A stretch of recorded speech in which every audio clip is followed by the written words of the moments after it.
Senator, but we'll see how it goes. Okay, now it's just have to push the right buttons, right? Okay, this is KAZU FM in Pacific Grove, California. It's Mae Brussell, and it's broadcast number 568, October 25th, 1982. I've never been in a broadcasting room that had an open window to the street, and there's a storm outside tonight, and you hear the wind blowing, and it sounds a little bit like pre-Halloween, although you'll get this tape and radio broadcast long after Halloween is over. But if you hear the wind blowing and the noise outside, it's because the window does not close. There's wires going out through the window, and I'm more aware of the noise, it seems this evening, because of the wind blowing. Before I begin the program, I want to put the disclaimer on that I've been forgetting to do lately. I'm totally responsible for the information and material from the broadcast, World Watchers International. The station is not responsible for anything I say. This disclaimer will be repeated every week. My references and materials that I have on the broadcast are brought with me to the station. The sources are public domain, such as Wall Street Journal, New York Times, or books that I have in my own library that I don't bring in, various 10, 20, 30 newspapers around the country and columnists.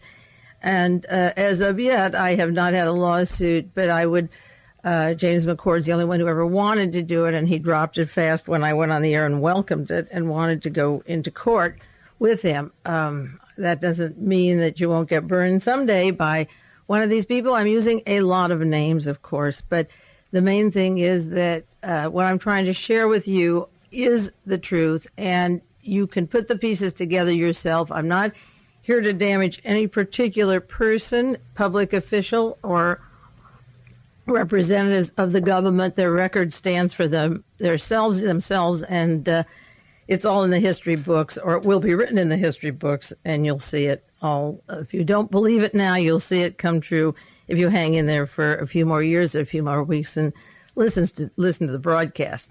I will be up in Santa Cruz at the Loudon Nelson Community Center. That's from 7 to 10 o'clock on November the 5th. I'm going to meet there. That's 301 Center Street. It's going to be a fundraising for the station, and we're going to take donations from people instead of having a set price so that everyone can afford to be there and share the information. Now, I think the people that are rearranging our world and our events are very cruel to come down so quickly with so much news. It's the most frustrating week I really had in assembling the amount of material that I really would like to share with you in 1 hour.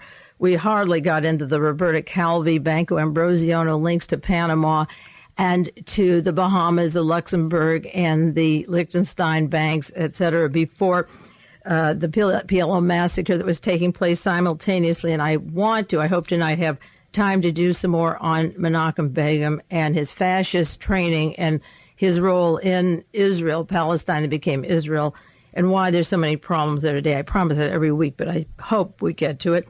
And then, of course, I'm on part 4 of Grace Kelly and haven't even scratched much except the few scandals, but I have to go briefly pass over the Tylenol, just mention it tonight because it's elections next week, and for those of you that listen locally, it's very important. But for a national level, it's very important for you to get these tapes because if Pete Wilson doesn't win against Governor Brown in the Senate, he will have another important appointment, and he is the heir apparent to Richard Nixon and Ronald Reagan, and his name will be around for a long, long time. So you can pull out these tapes and listen to them. If he isn't your next senator, I have to get into those. Briefly, what I started last week was what happened a year ago, October 25th, 1981. Quickly, it was a lot of talk of World War III. Major General Robert Schweitzer from the National Security Council was complaining about seeds of pacifism that might be sweeping over the world. Caspar Weinberger was warning to the pacifists, to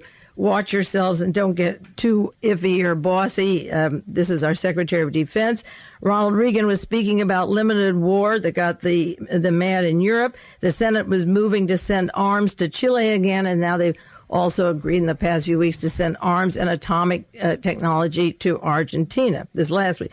A year ago, this week, Ronald Reagan revived the Intelligence Board with members from the Early Warren Commission like John Connally, Leon Jaworski, Edward Bennett Williams, the attorney for John Hinckley, and for 20th Century Fox, Admiral Moore, Ross Perot, he got the intelligence board going again. And then a year ago, this time was just the time when the Frank Turple story was linking to the West Coast to Stanford Technology. And it was just in October that I contacted Pete Carey of the San Jose Mercury, and he made the connections to Otto von Boschwing and smoked out Helene vonDamm and the International Galen Network of Spies. These stories were just breaking in the news a year ago, and his story came out at Thanksgiving in November. 1 month later, the Palo Alto firms were linked. Also, a year ago, I was talking about the slaying of a Stanford student that was linked to David Berkowitz in New York City, and another student was murdered there yesterday at Stanford campus. Many of you don't remember way back, it was the time of Watergate, when a man who allegedly killed one of the people at the Stanford campus, one of the girls, was at my home, and later a woman who works in the CIA called and apologized for bringing him to my house. Another student was murdered. Again, I mentioned last week how people are put on a leash, they do a previous crime, and they get off, and then they're used for a purpose. So this girl that was murdered on the campus yesterday, the fellow that they're looking for, Mr. Amos, he was wanted for rape, he was wanted for assault and for kidnapping, never never indicted on these things, never served a day, was charged with them and got off of all of them and killed this woman, young student, at Stanford campus. And I was talking about the links of New York City to Stanford just a year ago, so now we have another Stanford death. And out of the Palo Alto law offices, I was talking about a wealthy attorney, Kevin King, who was stalking Caroline Kennedy, and the network of the West Coast to the assassination teams coming out of the Palo Alto area. That was 1 year ago tonight. Again, when I give names on the air, I'm going to spell them carefully because these are typed up in transcriptions and sent to various people, newspaper people, people studying history. Charles Spears does this in Texas for very serious researchers to get the transcripts of these tapes, and people taking these tapes and listening to them. If the name isn't on the sheet that goes with the tape, or even if it is, if I think of it, if there's a difficult name, I'll try to remember to spell it for you as I put it on the air. Last week, I was talking about Attorney General William French Smith saying that he was going to go after the narcotics problems and then blowing the case down in Miami. That was on the news last week. Many newspapers picked that up this week, how the drug dealers got away as many as 26 because he talked. The Houston Post had an article, U.S. agents fault fault Smith. That's the way they put it in the headlines. They didn't spell out Attorney General Smith except in the article. U.S. agents fault Smith on the timing of the Operation Swordfish announcement. 26 suspects have fled to Colombia. Now, Colombia is very big in the DeLorean story, and I'm going to rush down with you some of the factors and the names that have appeared so far in just 6 days in the DeLorean story. It is accumulation of from Watergate that spilled over and all the other major intricate webs that I've discussed on this program. I'm sure he's touched about 30 of them already, 30 bases, and it's going to be a very big story. In fact, he lost his virginity when he hired Joseph Ball of the Warren Commission, the attorney for the CIA, to represent him. Joseph Ball represented John Ehrlichman at the time of Watergate for charges of the Dr. Lewis Fielding burglary to get Daniel Ellsberg's papers. And that involved the Beverly Hills Police, the Los Angeles Police, the Squad 19, the team that Louis Tackwood worked with. Well, DeLorean has brought in Joseph Ball, so you know that this has to be one of the biggie stories of our time. Another article in the Washington Post, the dope agents avoided the net set by the boss. And this tells how the dope dealers were able to leave the Colombian dope dealers because hours before the arrest, William French Smith announced at a press conference what was happening, and they left the country. Another story out of Miami Herald, prosecutors are abandoning the TikToks. These are tapes involving 28 people, wiretaps. Judge Coogan threw out 1,000 hours of tapes. This would link to the anti-Castro Cubans, Frank Turple, George Coccola, Edwin Wilson, Theodore Shackley, the whole assassination team who are into international drug traffic and were caught in another roundup in Miami, but because of the controversial material and the names on it, the judge has thrown out the 1,000 hours of tapes because it involves ex-CIA agents who plotted against Fidel Castro, and those are the same people involved in using Kennedy. So in order to get them on a light sentence or get them off, instead of blowing the case before they were arrested, they just don't use the evidence to lock them up.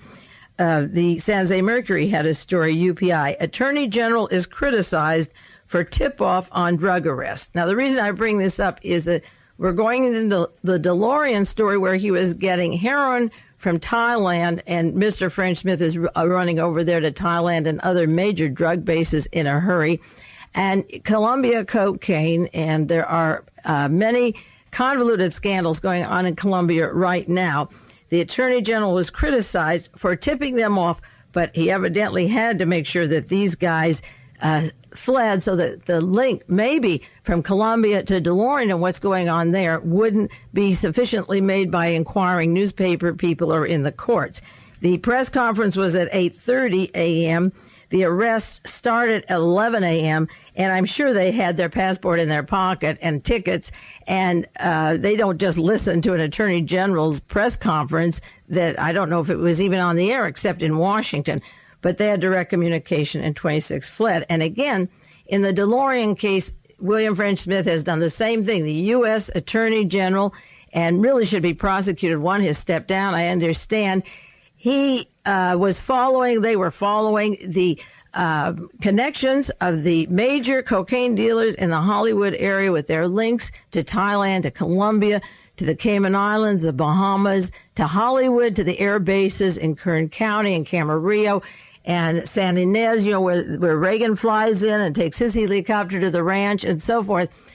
They blew the whistle by not guarding the pilots. They knew the pilots were traveling with this drug money. Mr. Hetrick of the DeLorean case was being watched for 2 years, and the minute he was arrested in Hollywood last Monday, the agents, the pilots working for him, described as like from 7 to 14 pilots fled the country, and they emptied out 28 bank accounts. Now, how would the Attorney General know how many pilots and how many bank accounts? If you're counting bank accounts, you have to go to this many banks for safe deposit vaults and accounts.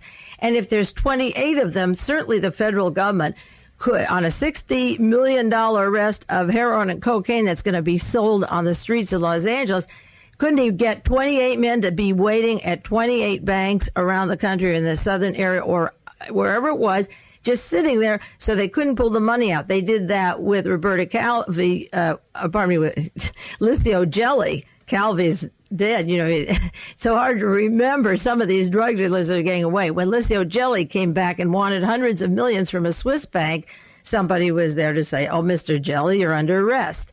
Okay, why didn't they have people at these 28 banks, and how do they know how many pilots? They must have names if they know the number. You can't just make it up in your head. So the banks are empty, the vaults are emptied. It's identical to Watergate, and it's the Watergate people. That's what Maurice Stans did at the committee to reelect the president. They began shredding paper, destroying evidence, and L. Patrick Gray of the FBI, the acting director, and they took away the files of E. Howard Hunt and his revolver and the street maps of Washington for a military coup. And everything was emptied out that was necessary. The tapes were erased. Some were thrown away. The shredder of who gave money to the GOP.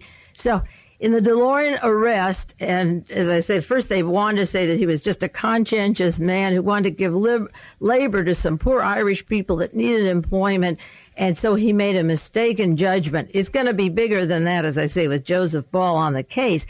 But the point is that who got away thanks to William French Smith?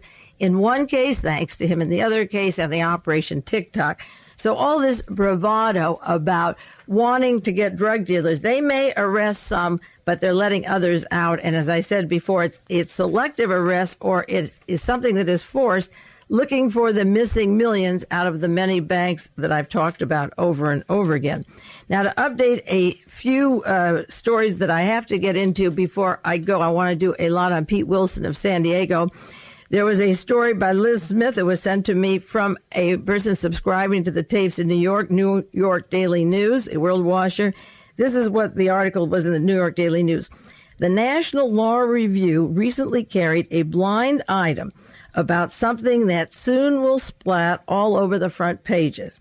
Every publication in California, every publication has assigned investigative reporters to the fascinating matter of that recent suicide of attorney Norman Gary, who killed himself on the 47th birthday at the height of a successful career.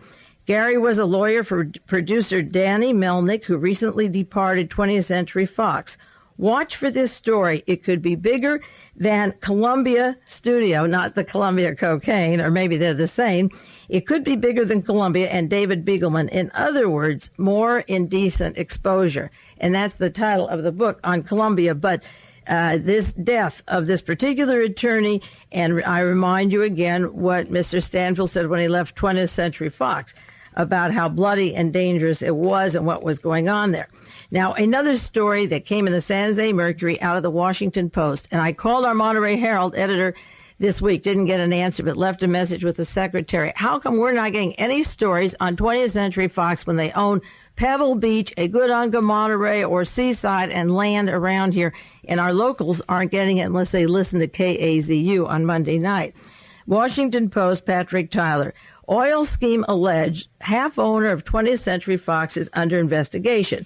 Now, last week I mentioned that they're under investigation for $1 million scandal that involved this particular attorney and Mr. Melnick and the people working in 20th Century Fox, some overpaying, and some, I suggested it could be even more than $1 million. That District Attorney Van Camp in Los Angeles had an entertainment squad investigating that.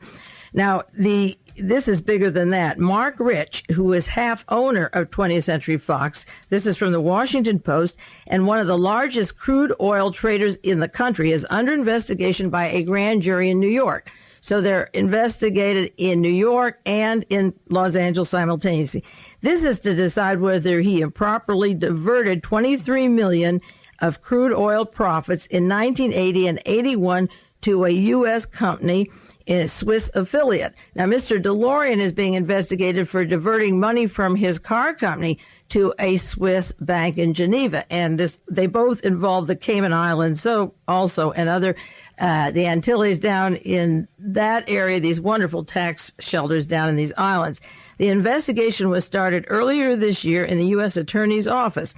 Central to the investigation is the alleged conspiracy between Mr. Rich and two Texas crude oil traders, David Ratliff and John Trolin, who at the time were operating West Texas Marketing Corporation of Abilene.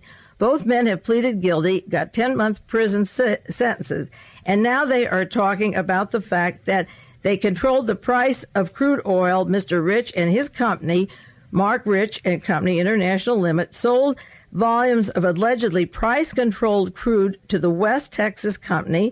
Later, the crude was unregulated, doubled in price.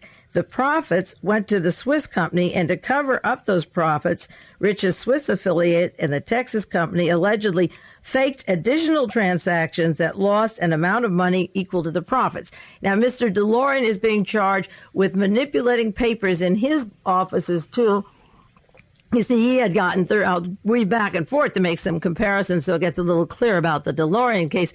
And then go back to 20th Century Fox. He got $30 million loan from Bank of America, $140 million from Great Britain, about $80 million from Ireland, a lot of money.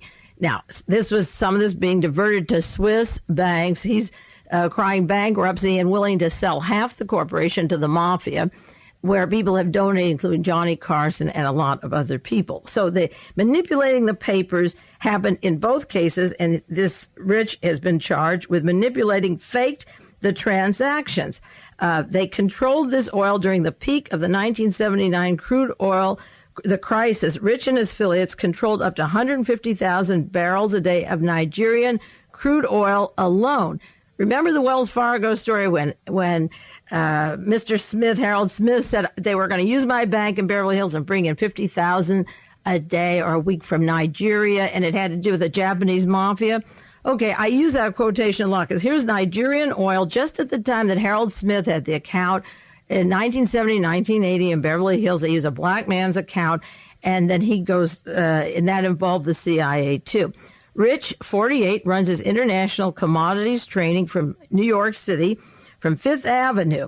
He has a business he built. It is a business after leaving the Philip Brothers, now Philip Corporation. He built this up. Rich is a senior trader, and he quit in a salary dispute in the 1973 Mid-East oil embargo with Philip and opened his own company. Rich's name did not surface publicly when Denver oilman Marvin Davis negotiated to buy 20th Century Fox. But it turned out that Rich was owner 50%, and that Rich's Netherland Antilles affiliate, Richo, was half owner of TCE Holdings, Marvin Davis company that purchased Fox. One reason I've been so interested in this particular web, because again, as soon as Marvin Davis bought it, he put Henry Kissinger on the board. There was Madame Chennault, Grace Kelly had been on the board, Gerald Ford of the Warren Commission, you name it, a who's who that I love to repeat. And I did know that Mr. Rich, Mark Rich, owned 50% of it, and when Marvin Davis bought the studio, nobody knew it. And then all of a sudden he surfaces. It would be like Mr. DeLorean, he was selling 50% of a car company to the mafia, to organized crime, to cocaine, heroin dealers who are pushing $60 million in one shot in the city of Los Angeles, okay? And then he has a corporation that is 50% mafia. So here's a man involved with a silent owner who doesn't surface until after the studio is bought. Instead of paying the alleged illegal profits directly to Rich's firm, the Texas firm sent the money overseas and disguised the action and created paper losses through a series of foreign crude transactions. And that, again, is one of my favorite subjects, is the paper losses. Caesar's Palace lost $23 million. This corporation lost $23 million. They make the stockholders take it. They declare bankruptcy, and it's sitting over in a Swiss bank, and then they start all over again. Mr. Rich's attorney, I'll give you three guesses, is Edward Bennett Williams. I keep repeating the cast of characters. He's the attorney for the John Hinckley family, for Robert Vesco, for Richard Helms, John Connolly, Lucky Luciano, every who's who of the mob, the CIA, and the Nazis. He's the attorney. Edward Bennett Williams is the attorney, of course, for 20th Century Fox and for Mark Rich in this case. I mentioned before the story of the New York Times, the president leaves 20th Century Fox. Joseph Labonte left there, I think 2 days after Grace Kelly died, he left. And another New York Times story, October the 11th, if you want to look it up, David Melnick, that name is Melnick. The producer of 20th Century Fox is a story of the dark side, deep wrongdoings. It's in the New York Times. There's a question. The Los Angeles County coroner ruled Mr. Gary's death was a suicide, though he left no note behind. And this, I won't go into the details of this New York Times article. I think you get the gist of what's going on there. Another social column out of the New York Daily News that was sent to me, a party that Mr. Marvin Davis gave in Denver, Colorado. Kenny Rogers was there at the annual Carousel Ball. This is Marvin Davis gave it for the Children's Diabetes Foundation. It was Merv Griffin, Henry Kissinger, President and Mrs. Gerald Ford, Brooke Shields, Gregory Peck, Beverly Sills, Dinah Shore, Cary Grant. Just to let you know who the company is, because their names will be surfacing lots of times later. You can get, it's on in the book stands, Indecent Exposure. That is a story written by a man about Columbia Studios, but the main people involved in that studio story, written by Dave McClintock, McClintic, David McClintock, The True Story of Hollywood and Wall Street. They split it off to MGM and 20th Century Fox. Fox is involved in lawsuits now, and there are many scandals and stories that are breaking open. The Herald Examiner in Los Angeles had a story, 20th Century Fox partner reported under probe for oil dealings, and then it goes into about the same story from the Washington Post, the scandals at 20th Century Fox. All this is going on at the time of the demise of Grace Kelly. Now, as far as raising the oil prices, or why is Henry Kissinger on the board and why is Gerald Ford on the board, let me remind you, at the time that Mr. Rich was making his money on that oil embargo in 1979, Jack Anderson had a story of how that oil price was manipulated on the international market, how the gas shortage was created to raise the profits. He had a long story on that. And again, the stories of the death of King Faisal. The earlier 1973-74 raise of prices, March 29th, 1975. You can look up in your newspapers the stories of the murder of King Faisal, Faisal, in Saudi Arabia, done for the purpose of raising oil prices that would go into the banks of Chase Manhattan. And Henry Kissinger's on the board of Chase Manhattan. These people work with Kissinger and Gerald Ford and various corporations that have foreknowledge of the prices jumping, and then they take the profit and put it in the Swiss banks and then use it to purchase other things and can parlay a $1 million purchase of, say, cocaine into a street value of 24 and then up to 60 million if you just start with a certain amount. Another article Jack Anderson had June the 12th, 1978. That's going way back in my files. Kissinger blamed for oil crisis, oil price scandal. Now, Kissinger is on the board of Fox. He's there with Mr. Rich and Marvin Davis. They put him on. He was in charge of the oil going up. They made their profits. They buy half of the studio, put the money of the profits over in Switzerland so it doesn't go into our tax basket. I think you get the idea of what I'm trying to say about the manipulation, the use of Jerry Ford. I keep calling him Henry Ford.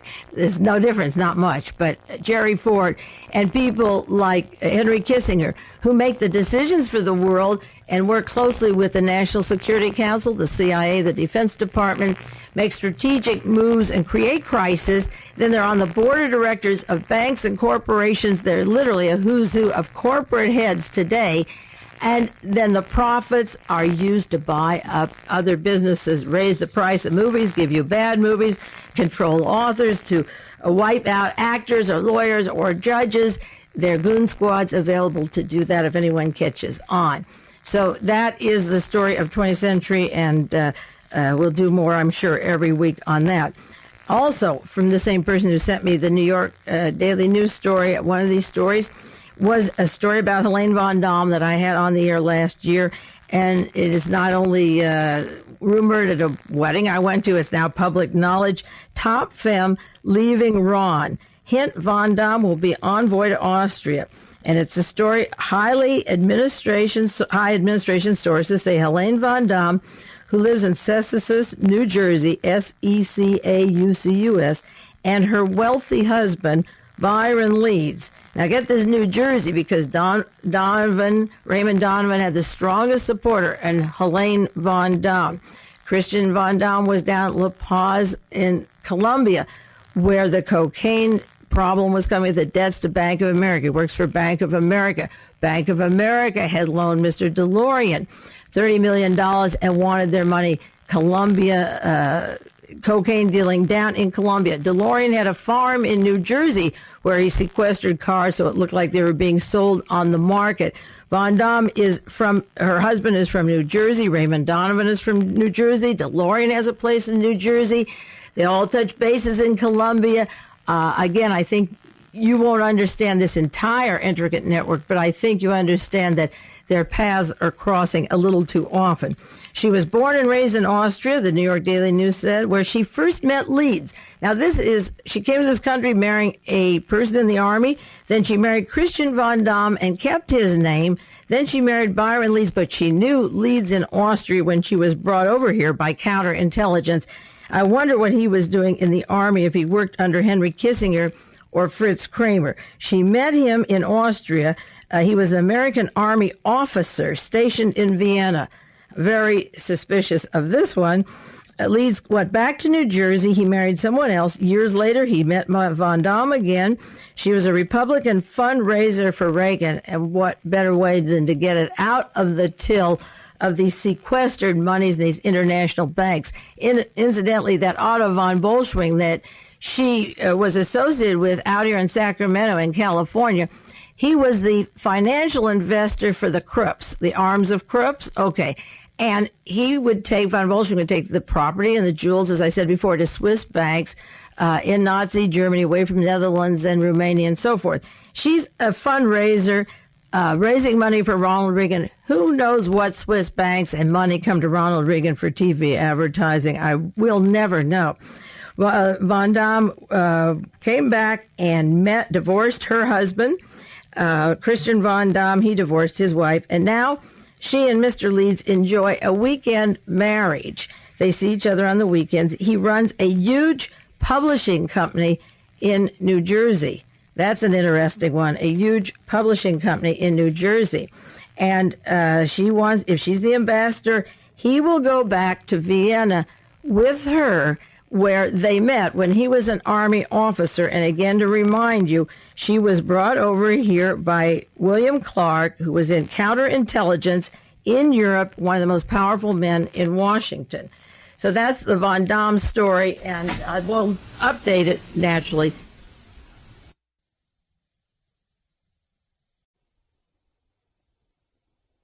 Now, this is side 2 of broadcast number 568. It is not taped. It's live on the air, but we do tape it. October 25th, 1982.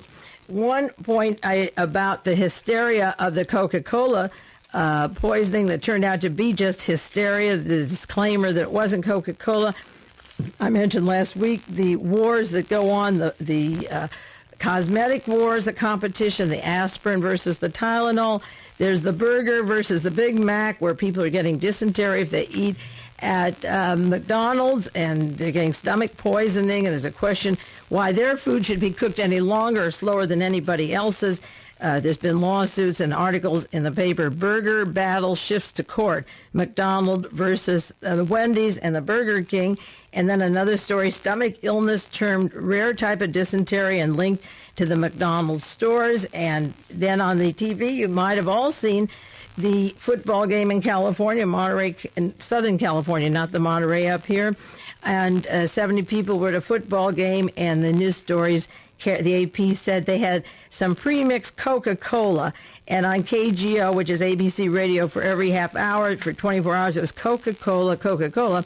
So you got the image and you saw it on the screen. And then a psychologist came on the next day and said, oh, no, it wasn't Coca-Cola. The initial diagnosis was copper sulfate poisoning in the pipes. But we ruled that out, after a few hours. What it turned out is that with all the Tylenol problems, that people are very hypersensitive. So when one faints, the other faints, so that this hysteria caused a group of 200 people to be sick and go to a hospital. Do you believe that? I don't believe that at all. I don't believe that hysteria made 200 people sick.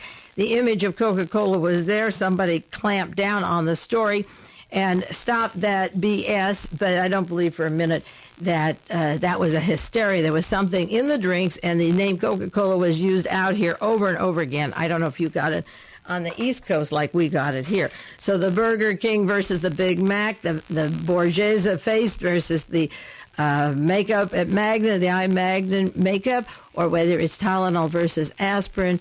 Look for these conflicts or these corporate law warfares going on now, because I think it's loud and clear that people are tampering with each other's products, and you have to begin to add it up, just like you add how many people are killed in a certain week that have a contact or relationship to court investigations, trials, and scandals that are breaking. Now, for Pete Wilson, I promised that I would do that because the elections are next week, and maybe I'll refresh you even more as time goes on. Pete Wilson is one of the most important chosen godchildren of the Republican Party. And as I say back east, remember, we gave you Richard Nixon and Ronald Reagan. What more do you want? Okay, The Village Voice from New York City, a good article by Alex Cockburn and James Ridgway that I started last week. In 1962, the career of Pete Wilson was started. He was the advance man for Richard Nixon against the governor of he was the advance man for Richard Nixon, who was running for governor of California. Now, remember, Nixon lost to JFK in 1960. JFK will be murdered 1 year later.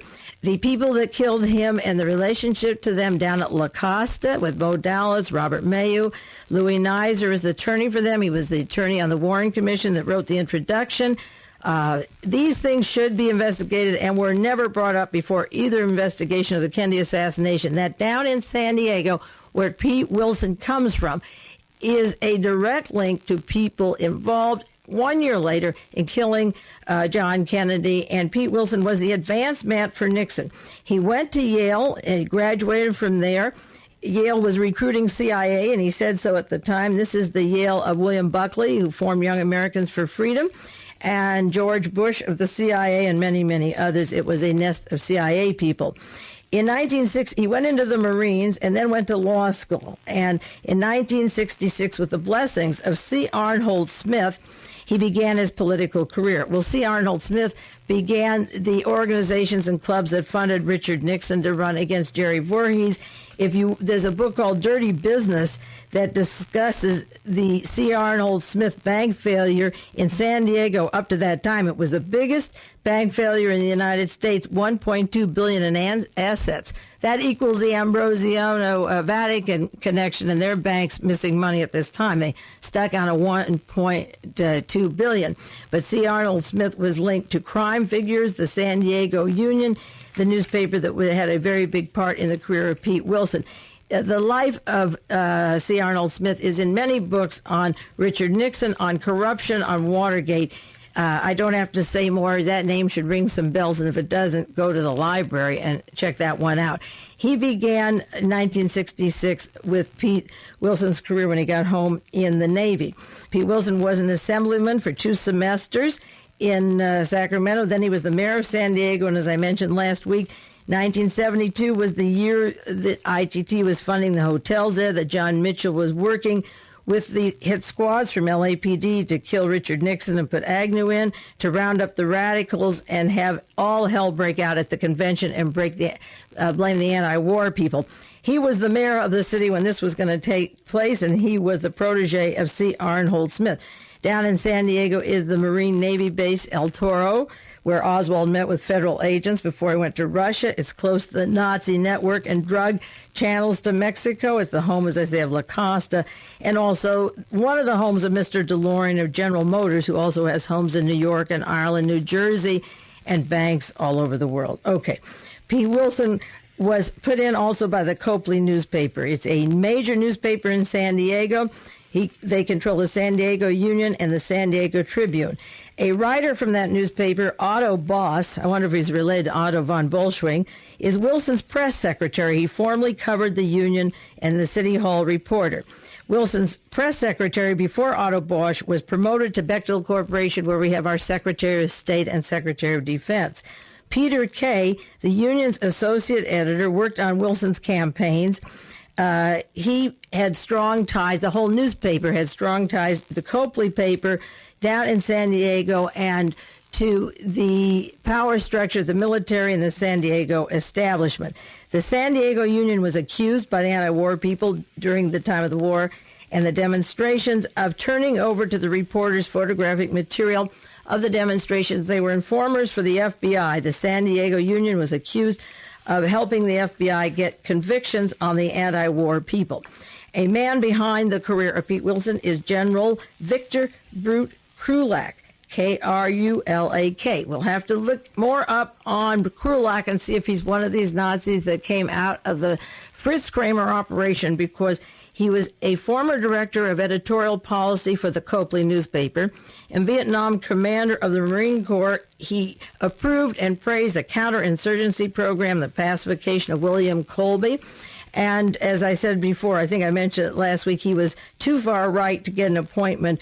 Lyndon Johnson thought he was too far right. He escorted, he's a very wealthy man, lives in San Diego, General Victor Brute Krulak, Krulak. He took Pete Wilson up to the Bohemian Grove last year and this year, where Henry Kissinger from the 20th Century Fox and the oil rape and all the fascism in Chile and Argentina and Southeast Asia, Henry Kissinger was there this year when they played Hail to the Chief. Pete Wilson was accompanied by General Victor Brute, in quotation, Krulak. As I say, he's very wealthy and he lives in San Diego. Pete Wilson was involved in some scandals with Signal Oil Company, a man named Forrest Shumway in 1979. When he was mayor of San Diego, he persuaded Shumway to set up a corporate headquarters in Torrey Pines, and then they found out that the land had been sold to him at half price, and he got a big bargain, and Shumway contributed to Edwin Wilson's campaign.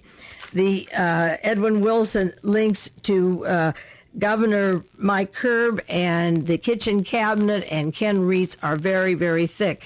He, in 1980, began to be taken over by Justin Dart and Holmes Tuttle, the men that arranged the nomination and the election of Ronald Reagan. And then the committee to re-elect the president, that office of Nixon's came to life, according to the Village Voice article. And then I'll switch to other articles from the LA Times and other papers. This is all out of a New York paper, mind you. Our California writers can't even come up with this. There was a group that decided we have to have Pete Wilson. He will turn more right. Once they turned him from a so-called liberal Republican to more right, the California group came in, and a consulting firm was behind his nomination to the Senate against Jerry Brown. One of the people on there is Jerry Ford's son, again, going back to the 20th Century Fox and Kissinger and Ford and the Warren Commission. These names run through the whole era, and they'll never stop till we say enough. Ken Reitz handled Mike Curb's nomination. Ken Reitz this is one of the men that helped raise Pete Wilson's funds and work with him to get him to run for the Senate this time. Ken Reitz ran in 1972 Nixon's what he called the Kitty Corps. If that isn't demeaning, the women's movement don't like to be called girls. Imagine college people called kiddies. They look down on you, Kiddie, the Kitty Corps. Young spies for Nixon. Ken Reitz ran that. He was director of the committee to re-elect the president's youth vote division, and he was Robert Haldeman's choice to have the Republican national chairmanship. Another man behind Pete Wilson is General Gorton, George K. Gorton, Gorton, and he's very important in many ways. I'll mention him again in a few minutes. And Wilson cut his political teeth with Richard Nixon, worked for the committee to re-elect the president, had the job of infiltrating the anti-war movement. He was national college director of the committee to re-elect the president and employed college students. These are the people working with Pete Wilson. They employed college students at the time Nixon was running for president to infiltrate them and to report to the FBI on the lives and plans of the anti-war demonstrators. That's what the Kitty Corps was, and they're running Pete Wilson now. Now, the lives meant they broke up marriages. They wrote to parents about the kids being homosexuals. They drugged them. Some were put into mental institutions. Some are still zonked out on the MK Ultra drugs. They broke up families. Many were killed or put in jail. Mr. George K. Gorton reported to Ken Reitz at the time that Nixon was in office for the Kitty Corps, and he now is running Pete Wilson's campaign. The object was to set up drug arrests. Many of you remember those years, the 60s, and get the anti-war demonstrators arrested. Imagine them setting up drug arrests with their links to the Nugan hand and the heroin and the cocaine and the admirals and the generals. They're getting the kids on a little bit of marijuana. Remember those days? And the LSD, they had spies in 38 states, and Wilson helped raise money for Nixon's committee to re-elect the president. George Gorton is now, Gorton, is Wilson's campaign manager. He recently got funds for over 24,000 individuals. He raised $2 million more than Governor Brown, and you remember the dummy fronts that they used back in the times of re-electing Richard Nixon in 72, 68 and 72. Well, that is the team with Pete Wilson. Now, from the Los Angeles Times, there's a story, a shy, boyish man who hates to lose, and it's about Pete Wilson. His father had an advertising agency in Lake Forest, Illinois. He moved away because by 1947, he started working for Standard Oil of Indiana. Remember, George Bush has, I think it's his son that's on the board of Standard Oil of Indiana, who was meeting with John Hinckley's brother the night after Reagan was supposed to die. This corporation came in. Well, this is a long time ago when his father started with Standard Oil of Indiana. The mother was a Roman Catholic religious. The kids were brought up strictly, and then the ROTC sent him to Yale on a Navy scholarship. Now, keep in mind that Pete Wilson wants to run for the Senate, and he hasn't paid his way for anything. He got through college on this. He married a woman who was 12 years older than him, who sold real estate that helped him when he was an assemblyman up up in Sacramento. He's left her now to go on to bigger and better fish, okay? And he lives in a place that's rent-free, in 2 condos that are rent-free, and he hasn't paid any taxes for the last several years because he has some cow manure that's supposed to make energy down in Texas, and we'll get into that in a minute. He was allegedly distracted by a woman when he was at Yale, so it slowed him down. He was a poor student, so they blame a woman for that. But when he came out to California, it took him 4 times to pass the bar, so I guess they'll find some woman that slowed him down there. The CIA was recruiting at Yale. He said, I would have gone with them, but the Marines, the Navy, sent him through, so he went 3 years in the service. He helped start the charter of Young Republicans in San Diego, and he met Herb Klein, Nixon's confidant and right-hand man, who told him, go to San Diego. It's military, it's conservative, and we need young Republicans. So he was in the charge of Herb Klein, the kitchen cabinet, C. Arnholdt Smith.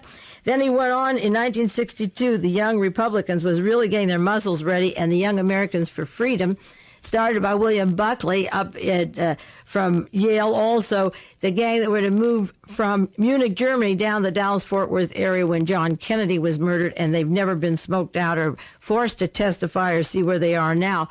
That whole gang from Young Americans for Freedom. 1 year before JFK was offed, he was with the Young Republicans, and he was working on the campaign for Barry Goldwater in 1964. He was part of his campaign, and then got assistance in 1966. He was in the Senate in California, and the LA Times says his parents helped him buy his first home in Sacramento. So again, we're having a man who doesn't know poverty by a long shot, whose parents buy the home, who the Navy, our tax dollars, put him through the college at Yale, who gets rent-free and has a tax write-off. He puts that in December 30th, just an hour, I guess, before the tax break, so that with a $10,000 investment, he can save thousands of dollars and not pay any taxes out here. Now, Ronald Reagan was campaigning for him and showering praises in California. Charlton Heston has been making movies advertising him. Heston was against Ed Asner in the El Salvadoran exposés. Henry Fritz Kramer Kissinger, the old buddy, was in California campaigning and raising $60,000 for him at a luncheon in San Diego. He said at the luncheon, Reagan needs a philosophical coherence in the Senate. Doesn't that sound exactly like Henry Kissinger? Gerald Ford gave a dinner. He came out and put on an event for this particular person, Pete Wilson, and Wayne Newton was giving a party for him, too, also Las Vegas entertainer fundraising. So, again, you get that cast of characters that I repeat again, like Gerald Ford and Henry Kissinger, and we have the movie Ronald Reagan and Charlton Heston, and there's Kissinger and Ford, Jerry Ford, and they're raising money out here for him. The New Right, according to one paper in the San Francisco Chronicle, the New Right will pay for Wilson's ads, the anti-Brown ads.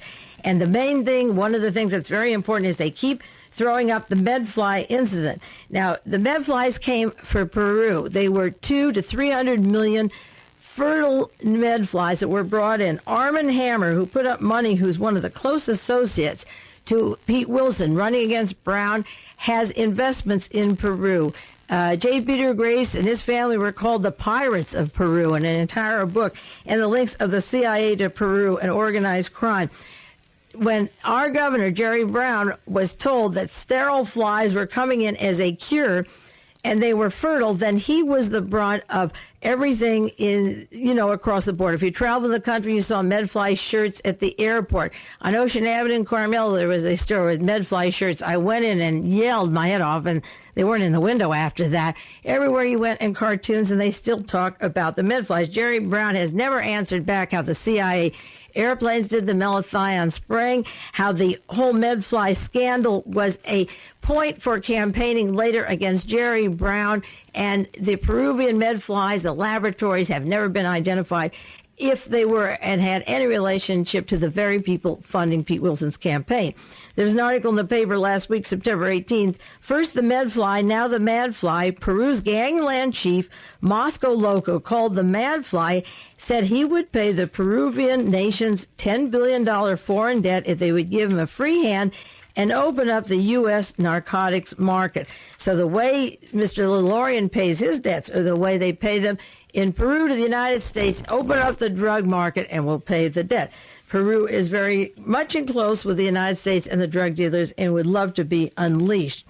More about Mr. Pete Wilson because elections are coming soon. I'm not saying he's perfect. I could do another hour on Jerry Brown, but this man is the protege of everything that has come down since Watergate that wasn't prosecuted, and that's why he's so important. And these kind of people, as I said, never fade away any more than Richard Nixon when he lost in 1960 to John Kennedy, when he lost as the governor of California. He ended up doing the same dirty, rotten tricks he always did, being the president of the United States. One article out of the San Francisco Chronicle, Pete Wilson's free rent. San Diego businessmen pay for his rent. There's 2 condominiums. He separates from his wife, so he says, I give her my full salary, so they have to give me free rent. That could be a safe house. It could be a house for dope dealing. He can be compromised by what they give him. If he wants a divorce, why doesn't he divorce like other people? When we get divorced, I've gotten a divorce. I sold a big house and split it in 2. My husband got half and I got half, okay? You know, one person doesn't keep the whole half, and the other one runs for U.S. Senate, and the rent is paid by somebody else. Now, you have to know something is going on wrong at that point. The other thing is that he has a large salary. His wife is in real estate down there.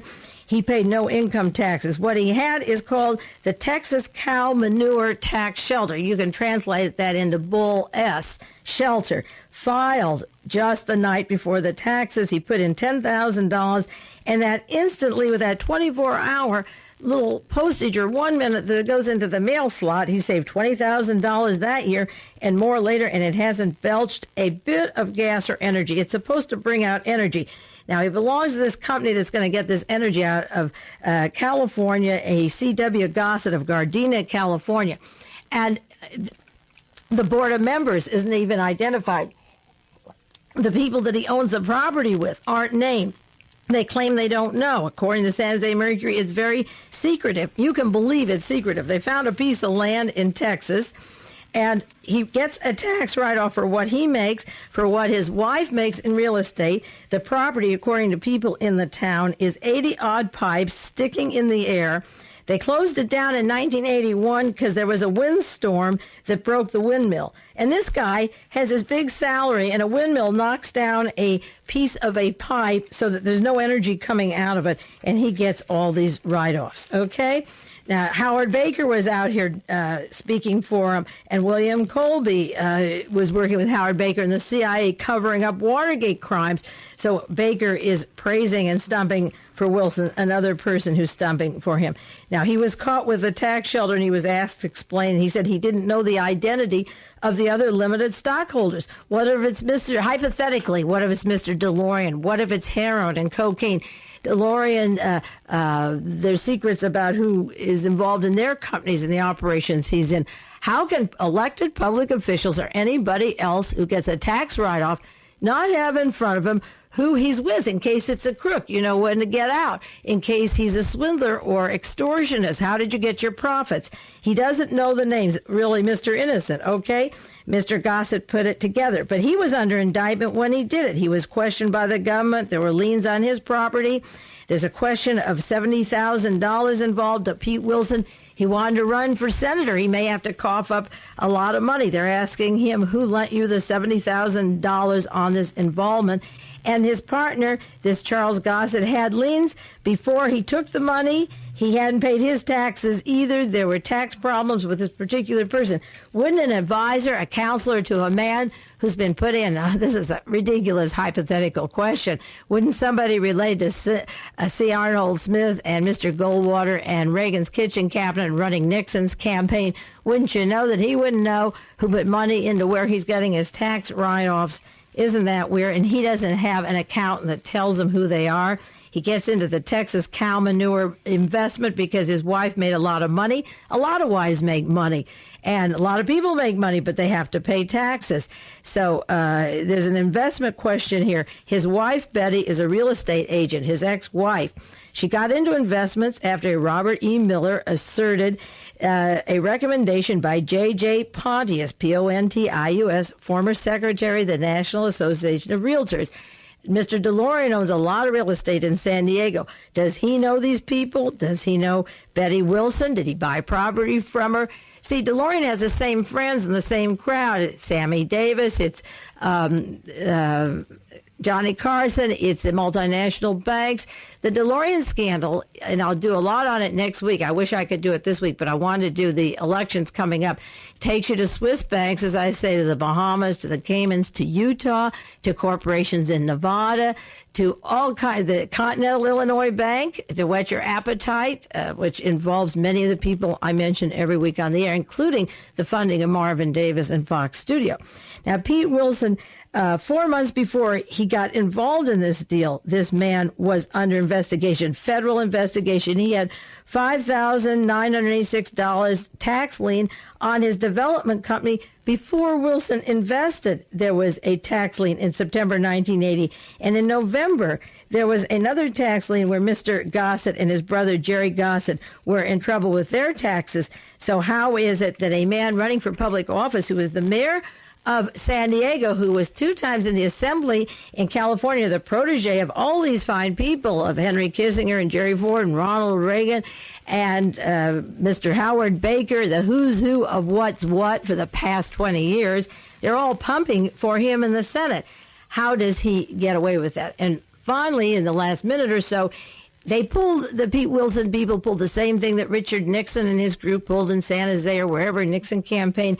There was allegedly a scare on the life of Pete Wilson this last week. And again, KGO every 30 minutes had it. A woman called up and used the name of Tom Hayden, stopped the advertisements or mentioning Tom Hayden in a negative respect. We're going to kill Pete Wilson. So the news, he didn't have to pay for the publicity. The news every hour and a half hour was saying there's tight security around Pete Wilson. He received telephone threats. A woman called him, and the San Francisco Examiner said this is no laughing matter. Death threats of candidates, so that they had this tight security. There, allegedly, a woman said that she was upset with Tom Hayden, and the phone calls went up to John Flanagan in San Francisco. So the wire services every half hour. Pete Wilson's in danger. You know, the left is so adamant they'll kill our nice candidate, Mr. Good Guy. Look how the terrorism works. And again, that whole thing faded. They got 24 hours of free publicity. And KGO, again, is ABC Broadcasting that hired Henry Kissinger at a fat salary recently. And any woman can call and say, get Hayden's name off. And for just those 3 phone calls, you can get continuous telephone publicity on the air. You don't have to pay for it, even though he has all the millions he wants. You don't have to pay for it. And finally, Pete Wilson is a very literary man. I'll close with a sentence. He was asked recently at a group of California Republicans about bail reform in California, and this was the sentence he gave, delivered in one breath. Quotes, "You will recall that when you voted for Proposition 8, you ended that situation which allowed a Brown appointee to shout at the district attorney of Alameda County from the bench as he released on his own recognizance an Oakland cop killer, saying, 'All I can do is see what the man is here at the time appointed for trial,' which happens to be, unhappily, or was before June 8th, comma, the Supreme Court announced law of California, comma, regardless of the clear history of danger and threat to public safety posed by this man, comma, who was back in court for drawing a weapon 3 days earlier on a second Oakland police officer." Now, that is the grammar of a man whose 3 years at Yale scholarship was paid by our service to put him through Yale and in the Marines, and now he wants to run for the Senate. He avoids, he's called shy, he avoids being interviewed, and you can guess why. If that's the way he talks and thinks, just wait till he gets in the Senate. That's all I can do on Pete Wilson, and next week we're going back to Mr. John DeLorean and the network, so you understand that, and hopefully to update some of the other broadcasts. In the meanwhile, this is Mae Brussell, and this is KAZU in Pacific Grove, California.